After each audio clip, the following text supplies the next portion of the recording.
Growing up in the 90s, games were a lot simpler. Platformers, shooting games, racing games. The limitations of the age forced devs to get creative with how games ended up being enjoyed. Countless challenges, multiple paths, or timed gameplay made for simple but fun replayability. Or maybe it was the fact that games were so incredibly hard to beat back then that you had to start over from the beginning seemingly every 5 minutes. But over the years, the replayability that we came to love has slowly died off. Platformers like Super Mario World were so enjoyable that you would just start over again after you beat the game. Shooters like Doom made you waste countless hours trying to get the fastest time. Sure, with roguelike games having been in vogue for over a decade now, there are plenty of games with replayability. But today, we're not talking about roguelike games. We're not talking about the flavor of the month, always online slop. No, we're talking about games with a dedicated story mode.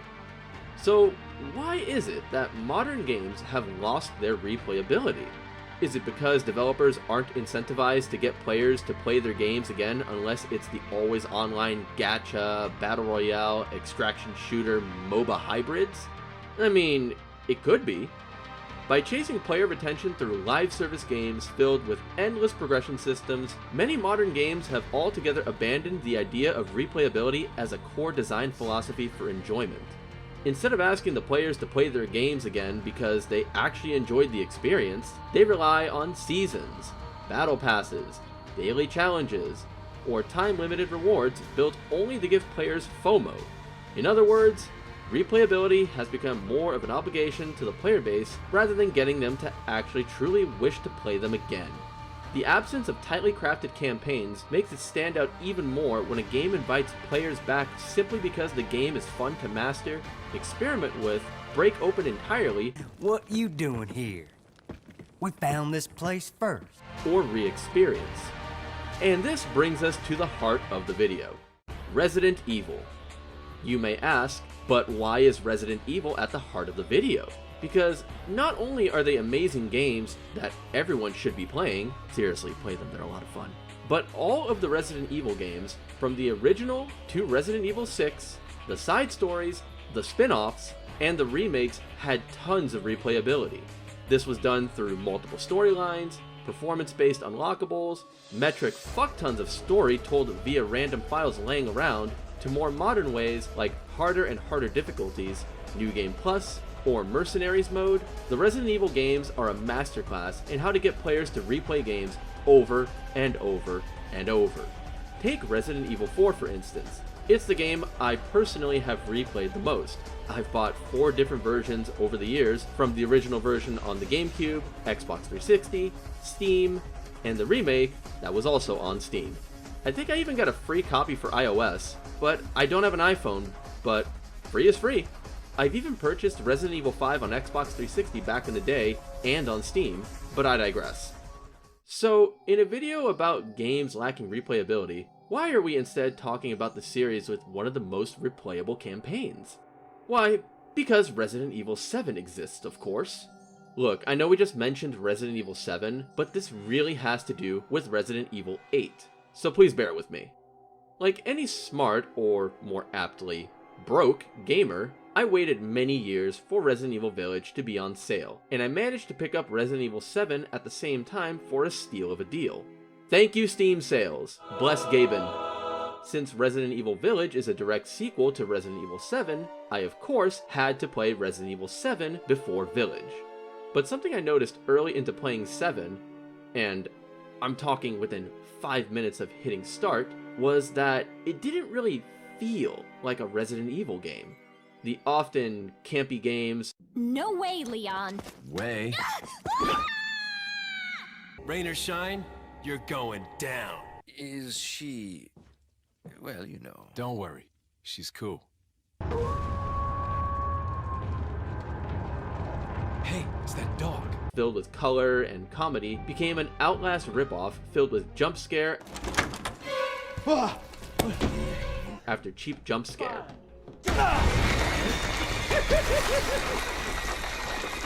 Don't worry, I'm still here. Okay, listen. I have nothing against Resident Evil 7 as a survival horror game. but it's just not a Resident Evil game, and this is a hill I will die on. It's a very linear game with little to nothing to miss, an incredibly obvious plot with cliched twists, and a few nuggets from past games sprinkled in. Why is it that the Chris Redfield DLC was the best part of Resident Evil 7? Is it that you're able to punch enemies again? Is it because it felt like a precursor to Resident Evil Village? Is it because Resident Evil 7 is the shortest mainline title campaign in the entire series? In a series where the campaigns run 10 plus hours, this game felt like a short cakewalk through a spooky haunted house. Whatever the case, it ended up being a very disappointing campaign that left me saying no thanks when I beat it, and it asked me to play it on a harder difficulty. No! God, please, no! No! No! But Resident Evil Village is a different beast entirely. Not even counting the initial opening, starting off with the slow trudge through the snow before walking into the village gave instant flashbacks to my first time entering the village in Resident Evil 4, right down to exploring the first house to introduce the infected and the initial horde defense. It took less than an hour of playing to realize that Capcom had struck gold once again and made a game that I will be playing over and over to unlock everything.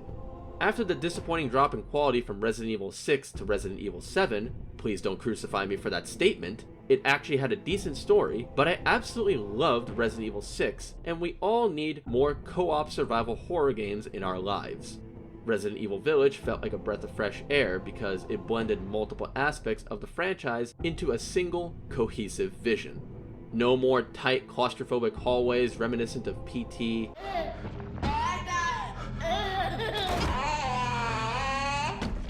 Okay, maybe scratch that last point. The world felt as if it was alive again, rewarding curiosity and exploration via the semi-open village hub. It almost felt as if it was a Metroidvania game to an extent. A full Metroidvania survival horror game sounds like my dream game, by the way. Make it co-op and I'd play nothing else. Playing Village after having played Resident Evil 4, and honestly just so many survival horror games in general, has made me completely paranoid with exploring games. Every box you break with your knife, every suit of armor you walk past, every door you slowly open, every time you climb up or down a ladder, I'm expecting the game to punish you for trusting it. And the fact that it didn't betray that trust once is almost disappointing. You can do it one time. It would have been funny. The combat felt more empowering without fully abandoning the survival horror tension. And when you get your weapons taken away, you get paranoid because you know something really, really bad is about to happen.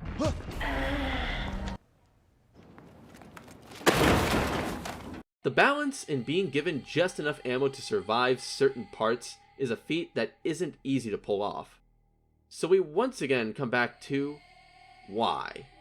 Why is it that modern game developers refuse to give us replayability unless it's in the form of a few collection challenges or a few token achievements to beat it on every difficulty? With said harder difficulties just being you take 4 times damage while dealing half damage with little to no ammo to find, which isn't even a great design philosophy itself. It's just annoying, and you don't even feel that good about it if you beat it. Or we can ask, why did I buy the DLC? Was it only to play as Lady Dimitrescu in Mercenaries? Maybe, but that's not the only reason. The DLC did give us Shadows of Rose, which has my single most terrifying scare tactic in horror, Weeping Angels. No, no, no, no, no, no, no! Wait. Wait! Not to mention, probably my favorite boss battle in Resident Evil history. But why not deliver a rich story that you buy once and replay it until you're sick of it, only to pick it up every year to feel that nostalgic dopamine drip? If you think about it, like really truly thought back, when was the last time you enjoyed a campaign so much that you decided to run it back a second or even third time? With the gamosphere revolving around flavor of the month shooters that print money, or admittedly incredible roguelike games designed for endless runs, why would studios invest heavily in a campaign when most players won't even touch it more than once? Maybe the answer is mindset. As I've been writing this video and putting these thoughts together, we realized that a pattern started to emerge. Many of the games that still value replayability as a design goal and not a monetization tactic come from Japanese developers. Nintendo, Sony, Konami, Capcom, Square Enix. These studios, and many more, have spent decades proving that replayability doesn't come from obligation, but from craft. From platformers, to action RPGs, to turn-based systems with tightly designed story-driven experiences that make us want to return. Not because we're told to, but because the game earns it. And maybe that's where we are right now, at a crossroads. After years of games drifting away from the dedicated campaigns and self-contained experiences, it feels like the industry is finally correcting course. Away from the low-effort, dopamine-driven design, and back towards the stories, systems, and worlds that respect our time and curiosity. Games like Resident Evil remind us that replayability doesn't have to be an endless grind to be meaningful. Sometimes it's about mastery, better decisions, cleaner runs, and the simple urge to see how much better you've become since the last time the credits rolled. If that's where the industry is headed again, Over here. FBI, what are you doing here? then I think we're going to be just fine. Anyways, thanks for watching.